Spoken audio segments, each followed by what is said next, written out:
Welcome to the Schuby Show. Please be seated and get ready for some more never-ending nonsense with yours truly, Schuby.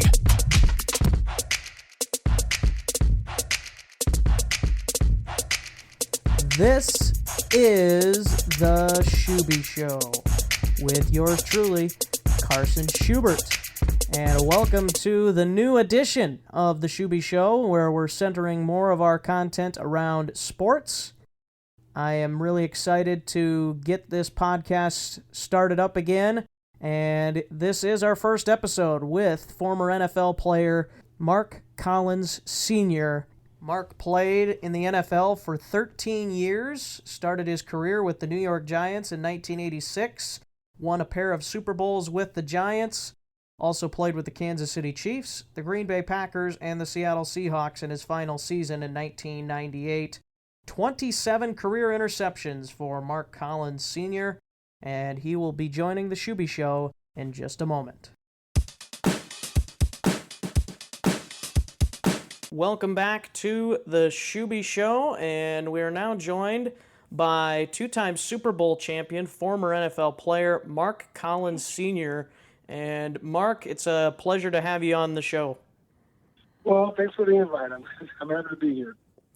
And Mark, just want to first of all check in on how you're doing with your health and how things are going for you and your family during this pandemic that we've got going on. Well, thanks for asking. Well, we're doing pretty well. Just doing what we can to stay safe and, stay in shape and stay mentally right. And, just doing the things we're supposed to do to stay safe and stay alive. Yeah, absolutely. I think that's pretty much what we all are trying to do at this point with this whole thing going on right now. But Mark, you've had a lot of experiences throughout your life, a former NFL player. Just maybe give us a little bit of a brief synopsis of what got you into the NFL and a little bit about your NFL career as well. Well, to be honest with you, it was something that I when I was a kid, I never dreamt of playing, in the NFL at all. But, played only 1 year of middle school football. 1 year of that, then played football my sophomore year, football, baseball, and basketball. And went to college on a scholarship to Cal State Fullerton. I guess I did pretty well. And then the Giants drafted me in the second round in 1986, and the rest is history. But I tell you, it's just it's just something that I know that you stories of kids dream of this. It was never my dream. It was all God given. Just playing, and I just followed it. I stayed with it. Yeah, absolutely. And you were able to have a lot of success at the NFL level. You had 27 career interceptions over a 12-year career, a pretty impressive number, average 2 interceptions a season. And you had 1 year where you had 6 in one season. And, of course, getting those 2 Super Bowls with the Giants. Just talk a little bit about what went into that success and maybe a little bit about the teams that you were able to play on as well. Well, whenever you make it to that level, my mindset was always a lot of hard work. There was no one who was going to outwork me, nor outthink me. So I was dedicated. And once I bought into it, this is my job. That's what I did. And I tell a lot of people, and I'm not trying to minimize it, but getting to the National Football League, it is hard. Don't get me wrong. It's very, very hard. But what's harder is staying. And I got 13 great years in, and every year they're trying to replace me with somebody who's coming up. So, just doing the right things, working out, trying to eat right as possible. Stop doing no dumb stuff. Just keeping, just being normal and being natural and just keep going. As far as the success of teams, I was a captain in every sport I played in high school. I was a captain at every level, from high school sports, college sports, and I was captain at the pro level. And when you voted captain, that that the players are looking at you and they tap you as a leader because they're seeing what you do. They see how you act, how you respond, and that was me. Now, on the four teams I played on, I was a captain on three, and I was a junior rep on one. And the junior rep for the NFL is a pretty high honor. The players are asking you to protect their rights from the union, from the players, from the league itself. But anyway, leadership is huge, and I feel proud about that aspect. Almost as much as the Super Bowl wins and the great things I accomplished in the NFL. Yeah, for sure. You talk about being a team leader and a captain. You said that's a huge responsibility and a lot of respect that you had to earn from your peers and your teammates. How much hard work went into earning that respect and becoming that kind of a leader for the Giants and for the other teams that you were able to play on as well? Well, it's something that you don't set out to do by being a leader. You lead by example. And I tell my kids, my sons, the same thing. You'd be amazed what people watch. They watch how you react, what you do, how you respond. And when you do the right things, people tend to gravitate to people doing the right things. Like conversely, people tend to gravitate to people doing the wrong things too. But by me doing, the right things, going to class, working out, being nice to people, giving the time of day, thinking of other people instead of self first, giving to others. Those are leader qualities that I do believe the others saw in me. So for them to let me captain on all those three levels, it's pretty cool. So, but it's something that you don't set out to do. Like, oh, I'm gonna be a leader. I'm gonna be a captain. Well, you gotta lead by example. And people will watch what you do, and you'll be amazed the things that the people see in you. And I still get emails and texts and fan mail from players I played with in high school or in college. See these guys, and they tell me I was the inspiration for those guys. And it's pretty cool. It's pretty cool. You can follow Mark on Twitter at 2, and then 5 spelled out in sports. So 25 sports on Twitter. And Mark, just a really good bit that you had there of what it means to be a leader. I think that's what maybe so many people don't understand. It does take time. It does take just the ability to let people follow you, kind of a thing. It's not like I'm just going to be a leader and people are going to follow me right away. It takes time, and it takes a lot of hard work and just people seeing that you put in that hard work, and that's exactly what you're talking about, leading by example, and that example seemed to work, especially with the Giants with those 2 Super Bowls. But what else in your career really stood out to you of just maybe accomplishments, maybe it was something that a teammate said to you or a coach? What really stuck out to you in your NFL career? Well, I don't know. I really haven't went back, even at this age, and I've been out of the league for over 20 years now. But I haven't really looked back and pinpointed one thing. But the accomplishments, winning championships is fantastic. Playing in the games, great. But the people I met along the way, it's priceless. I mean, I played with Lawrence Taylor. I played with Reggie White. Played with Derek Thomas. Played with Joe Montana. Great guys. That's something that a lot of people can't say in the conversations that we still have. Other than Reggie, he passed away, rest in peace. But it's pretty classic. It's pretty cool. As far as playing, the game is great. To me, it's the best game going in America. But I loved it. Do I miss it? No, I don't miss it. I miss the locker room. I love the camaraderie. I miss that part. But other than that, the game is just fun. It's great. And of course, playing with Reggie White and Joe Montana, two Hall of Fame players at the NFL level, just outstanding careers in the NFL, two of the all-time greats at their position.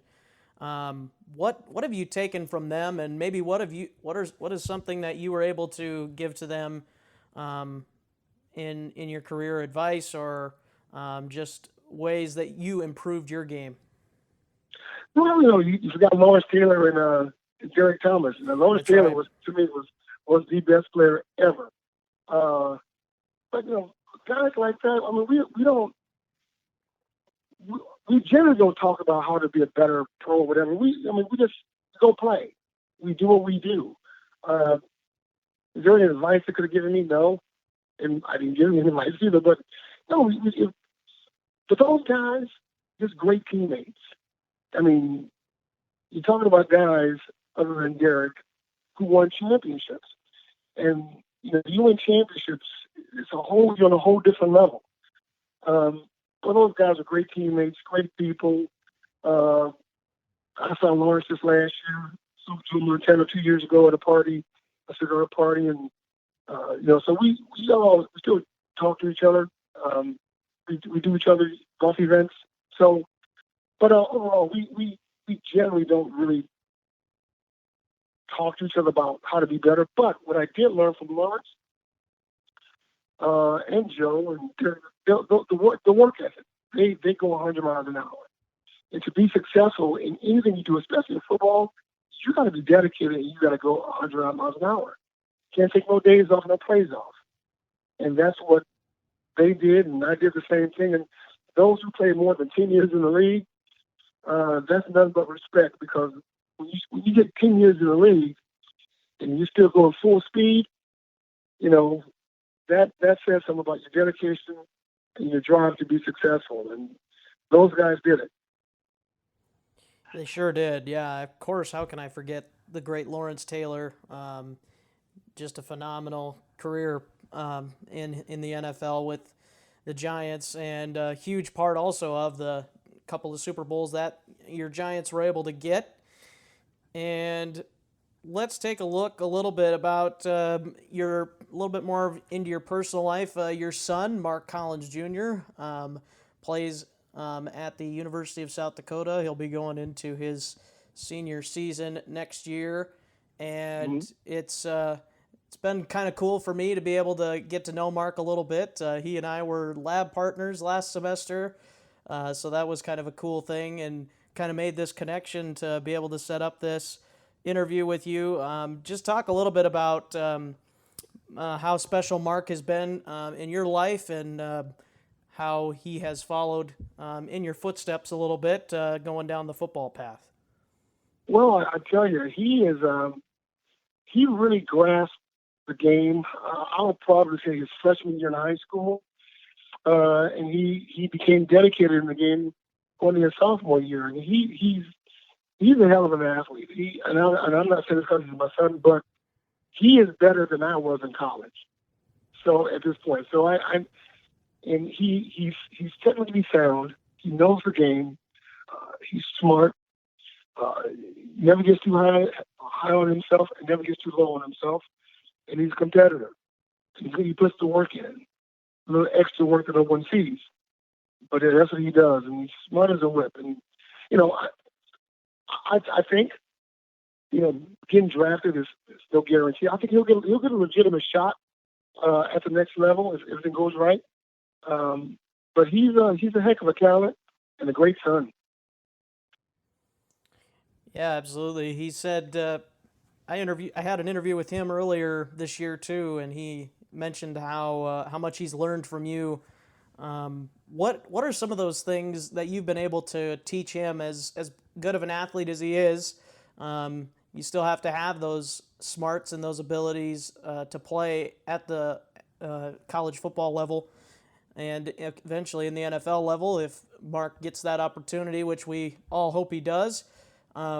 What were you able to teach him in terms of the game I'm sure probably from a young age you started getting him involved with football activities. Well, yeah. Well, one of the first things I've taught him and my youngest son Marco is to watch film. And the reason you watch film, you get the visualization of what's coming at you.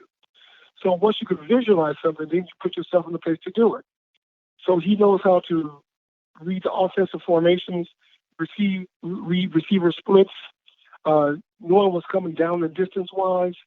He can anticipate plays before it happens. Once you anticipate a play before it happens, it gives you a jump on stopping the play. So I instilled that in him years and years and years ago. So that's the first thing I taught him. Then it goes, okay, you fine tune how to backpedal and stuff like that. Just coach up stuff like that.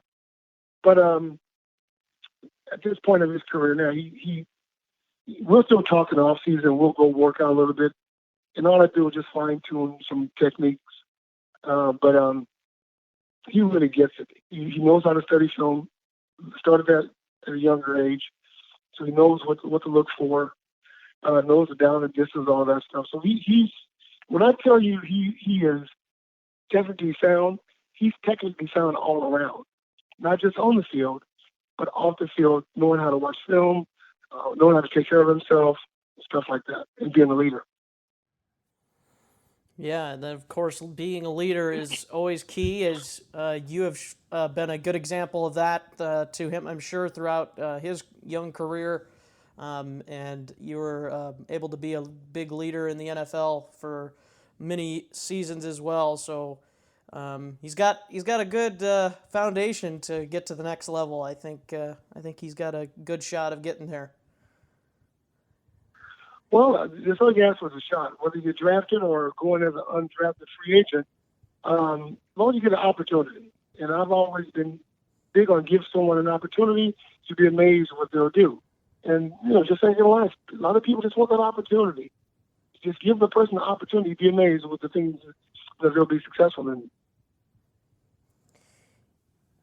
You went to college at Cal State Fullerton, as you mentioned, got drafted in the second round. Just talk a little bit about your time at Cal State Fullerton and what that meant to you to be there and eventually become a second-round draft pick. Well, being from Southern California, you, in high school, you kind of want to go to USC, UCLA, but those schools they thought I wasn't good enough. So the schools that recruited me out of high school was Cal State Fullerton, Nevada, Las Vegas, Northern Arizona, and Utah State. So wanting to play baseball as well, Fullerton gave me an opportunity to go to Cal State Fullerton to play baseball and football. So I chose Fullerton. Now, the full disclosure, if USC would have wanted me, I would have went to USC. But you have to go to the school that wants you. You have to go to the people that want you. So I went to Fullerton.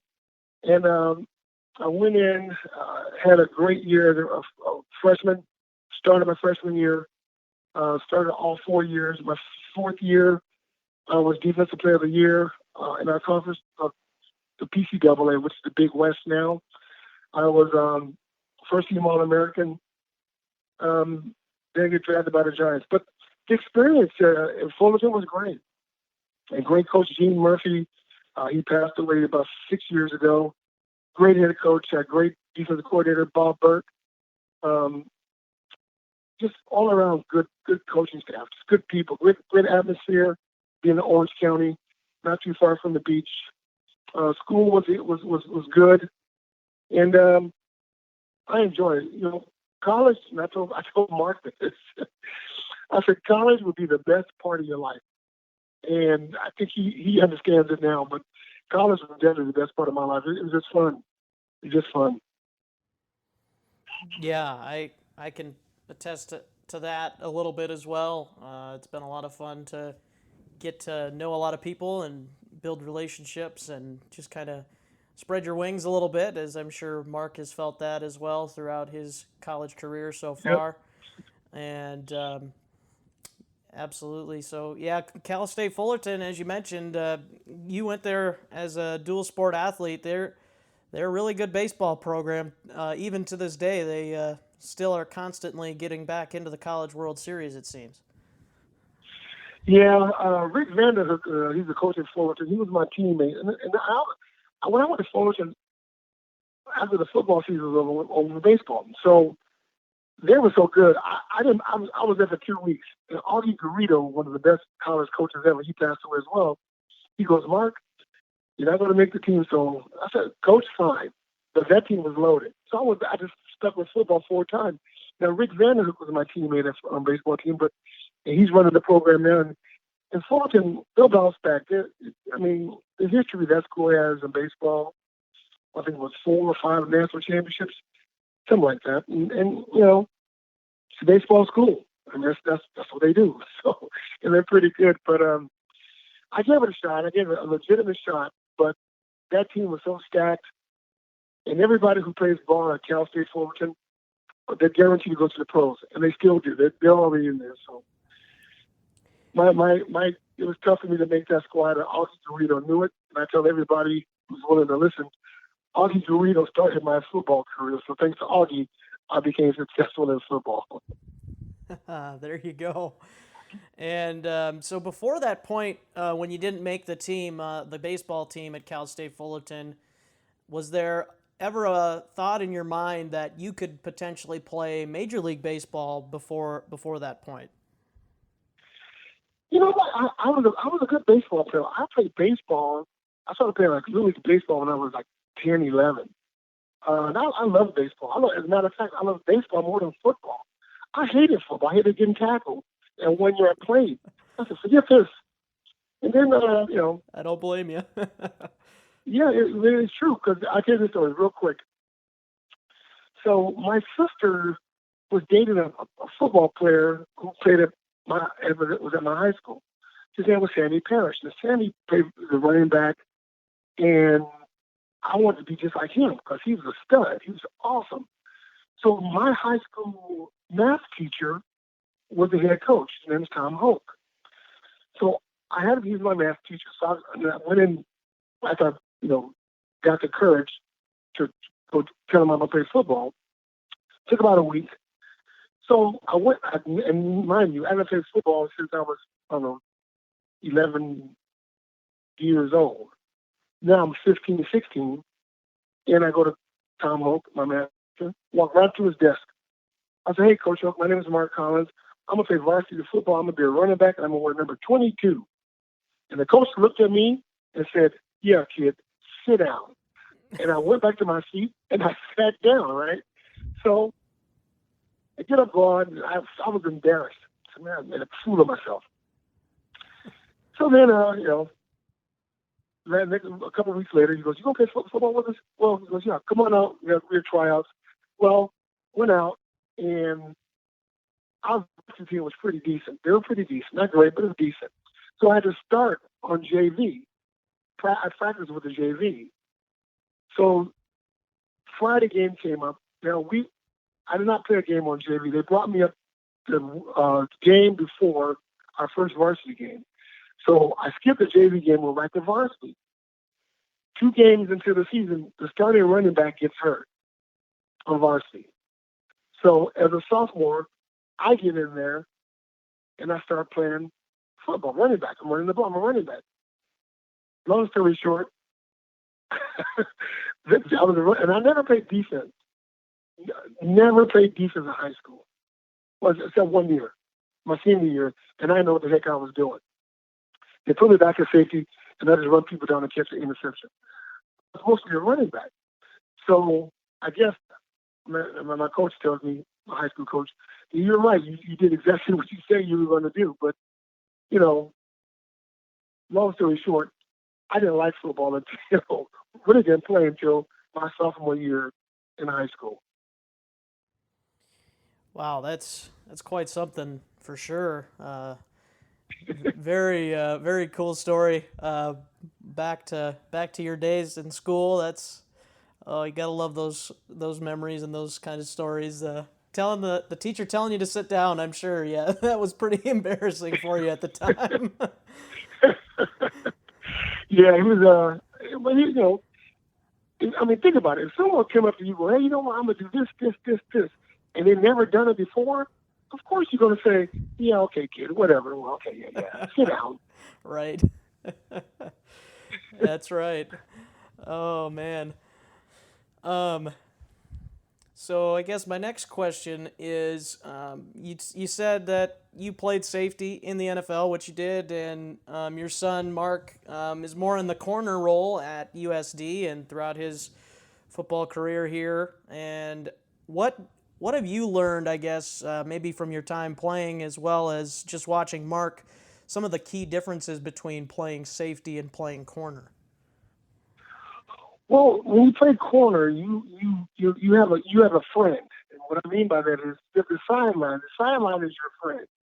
So you're playing just on one side. So you always have help. That's your friend.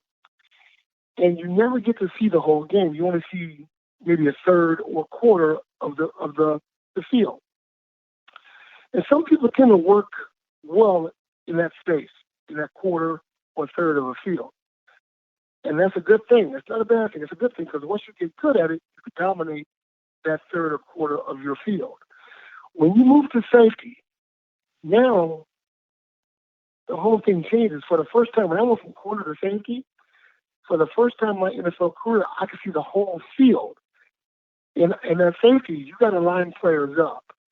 You got to let the linebackers know where to drop, where the rotations, change the strength, do a lot of other stuff. And then after you do that, you got to play your position.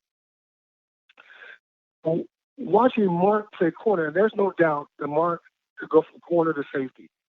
Because I tell him, as I tell other defensive backs, when you get an opportunity to go to college or to go to the pros, do not let any coach tell you a left corner or a right corner or a strong safety or free safety. You are a defensive back. You could play anywhere in that backfield because the more positions you play, the better opportunities and chances you make to make the team. If you just a one-trick pony, and that's all you got is one trick, well, you're going to get beat by another player who has two tricks or three tricks. So watching Mark, I know and working with him, he could play on the outside corner, he could cover the slot, he could play a strong safety position, and he could play the free safety position, and he could play the right corner. So the corners, he should be able to flip-flop, and the safeties could play either strong or free. He could do all that. So that's what I see. We work on that kind of stuff. When he comes home, we'll go to the high school field. We work on just play in the middle of the field, just doing drills that way. We do corner work. We do like we call them man turns versus zone turns. We do stuff like that. A lot of footwork. So, he could do it. He could do it.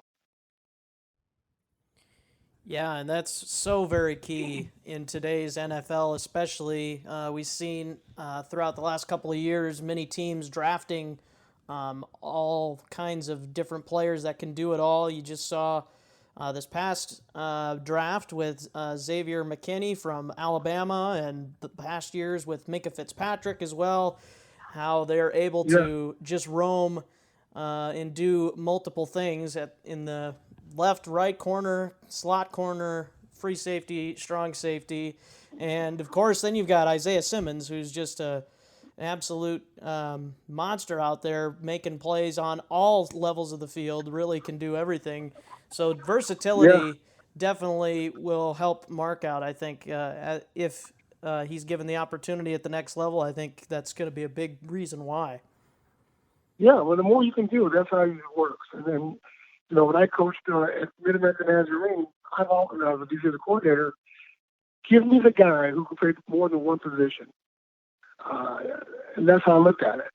Because you don't want a guy who's just going to be a street line player. You got a guy who can play corner, strong free safety, and a guy who can cover the slot. You can put him anywhere, and he'll be successful. So I think if he gets an opportunity, he'll be just fine. Mark, you played in the NFL for 13 years, as you have said. You were able to intercept 27 passes throughout your career. We also talked about that. But what exactly goes into reading a quarterback? What do you have to do? Is it similar to playing receiver in the sense that you're tracking the ball, or is it a little bit different than that? Well, it's once you know the game, you know exactly what's coming at you. And as I tell Mark and how I played it, on the college level, some of the quarterbacks have strong arms. Most of them don't. So on the college level, if a receiver gets to 13, 14 yards, he's going deep. On the pro level, if a receiver gets 16, 17, 18 yards, they can still do a 20-yard out or comeback. So you got to anticipate. You got to know what you're looking at. On the pro level, if a guy gets 15, 25, 20 yards, it's a deep route. He's going deep.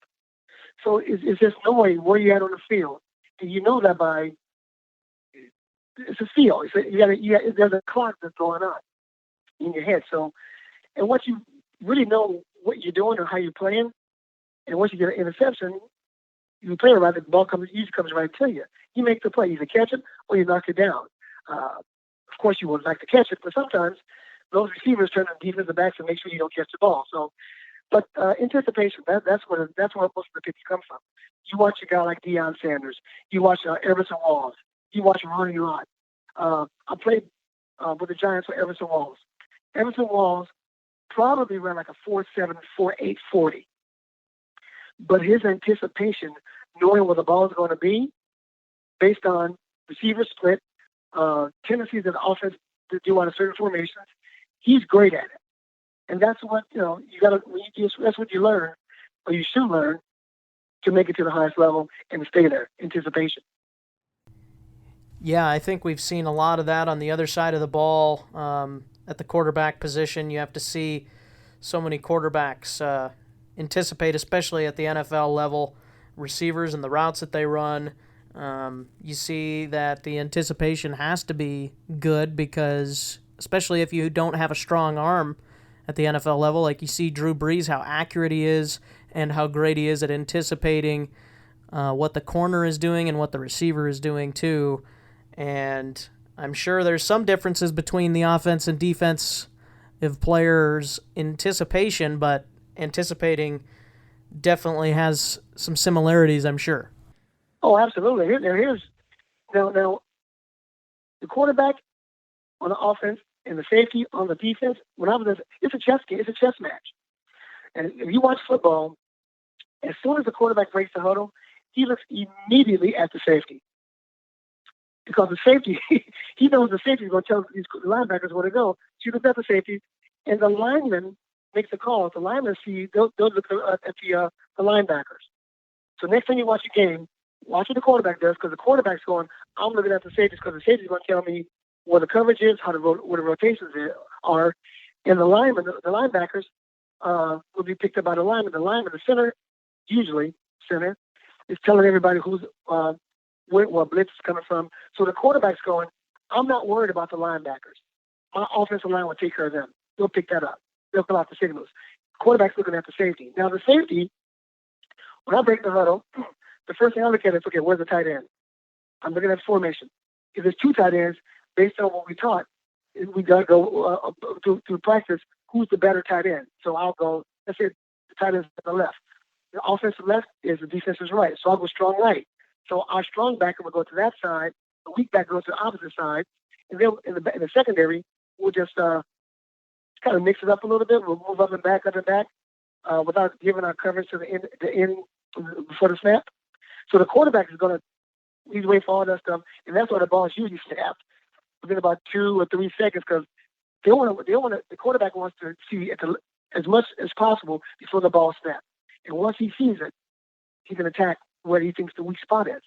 And Drew Brees and Brady, Pat Mahomes, anybody who's on that level who does some good stuff, they know. So you can't fool these guys all the time. But it is a chess game. It's a chess match that it's a game that we play, and that's what we do every snap. Moving into more of your personal life, Mark, your Twitter handle, as we already have heard, is @25sports. So obviously not your name. Tell us a little bit about what you're doing right now. Tell us a little bit about 25sports, what it is, and what you guys do. Yeah, what we do is we give every student athlete the opportunity for a sports scholarship. Male and female sports, we're a recruiting service. So what happens is a student athlete will put their profile together on my website, and colleges will look for them based on the criteria the college has set: GPA, position, sport. And once they do that, my database will come up, and the colleges will pick and choose which athlete they would like to look for. They want to look at and maybe offer a scholarship. We work with a lot of school districts around the country, and there's some kids who just get overlooked. I was one of those kids who got overlooked. My school wasn't that good, but there are a lot of athletes who are like me who just want an opportunity. So maybe a Cal State Fullerton will look at a kid, or maybe a Division II school will look at a kid where there's one opportunity to continue their education through sports. So that's what we do. We give student athletes the opportunity to get recruited and get a sports scholarship. And how many years have you been doing this? This is my 10th year, and with great success. We work with, how many school districts? I think about 15 to 20 nationwide now. So we've grown quite a bit and still growing. And it's simple. We don't rate players. We don't grade players. We don't do none of that stuff. We just give the male and female athlete just that foundation, that platform to get some looks. And we just added this year esports. And what I didn't know until, I guess, about a year ago, that there's a lot of schools out there that's offering scholarships for esports. Yeah, it's quite something to see the advances that technology has made, the evolution over the years, now to the point where we are giving students scholarships for esports. It's quite an interesting thing. Technology has continued to evolve. I'm sure even you can attest to this more than I can, that how much technology has evolved since your playing days to now. It happens, absolutely. I tell you, here's how esports really came about. No, I should say came about, but back in the old days, NASA, they use these simulators. So a simulator is nothing. It's just a video game that these guys and women are watching on the screen. It's a video game. So that's how they get to practice, because you can't really practice in space, right? You can't do it. So you gotta make it a simulator and do it. NASCAR got into it where the virtual games, a NASCAR driver would sit in a makeshift NASCAR, a race car, and on the screen they're driving without actually driving and practicing. And even now in football, you watch any kind of football game now, it's so real that a lot of teams kind of use that as a practicing tool. It's just so realistic. So, the evolution in sports, not just on the field, but off the field, it's ridiculous that a lot of major sports are using it to enhance their games, and I think it's great. It sure is, especially during this time of the pandemic. I think that you're starting to see more teams and more players use esports to just be able to bond with their team, but also to be able to continue to learn about the game and learn about opponents and just get better as a team during this time. And I think this esports is definitely helping ease maybe the coaches' minds a little bit, maybe not completely, but you start to see this esports take off here, and it's just been a really helpful tool, I think, especially during this pandemic. Absolutely, and thank goodness for it, too. That's for sure, no doubt about it. Mark, I really want to thank you for joining the Schuby Show today. It's been a lot of fun talking to you about your career and just how things have gone for you throughout your life. It's been a lot of fun, and maybe we'll have to do it again sometime. You're more than welcome, and thanks for having me. And don't forget, you can follow Mark on Twitter at the number 2, 5, spelled out, sports on Twitter, at 25sports on Twitter. Thanks for listening to today's show, and we'll see you next time. Thanks for listening to The Schuby Show. We hope you mildly enjoyed yourself with more never-ending nonsense with yours truly. For more nonsense, go to the website, theschubyshow.com. Get the show on iTunes, Google Play, YouTube, Stitcher, and TuneIn Radio. Until next time, Skol.